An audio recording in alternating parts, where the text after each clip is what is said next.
জীবনে চলার পথে সবসময় সেই মানুষটাকে বেছে নাও যে তোমাকে প্রতিটা পদক্ষেপে মোটিভেট করবে। কারণ কে কতটা দেখতে সুন্দর, কে কতটা স্মার্ট, কার কত ভালো ড্রেসিং সেন্স, এই ব্যাপারগুলো ইনস্টাগ্রাম আর ফেসবুকের মধ্যেই সীমাবদ্ধ থাকে।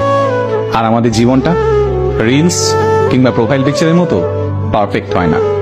এখানে আমরা প্রতিনিয়ত আঘাত পাই, ক্ষত বিক্ষত হই, আমাদের কান্না পায়, সবকিছু ছেড়ে পালিয়ে যেতে ইচ্ছে করে। এই যন্ত্রণার মুহূর্তগুলোই আমাদের এমন একটা মানুষের দরকার পড়ে যে আমাদের পাশে বসে আমাদের মাথায় হাত রেখে বলবে, কিচ্ছু হবে না, তুমি পারবে, আমার তোমার উপর বিশ্বাস আছে, তুমি ঠিক ঘুরে দাঁড়াবে। ব্যাস এটুকুই তো।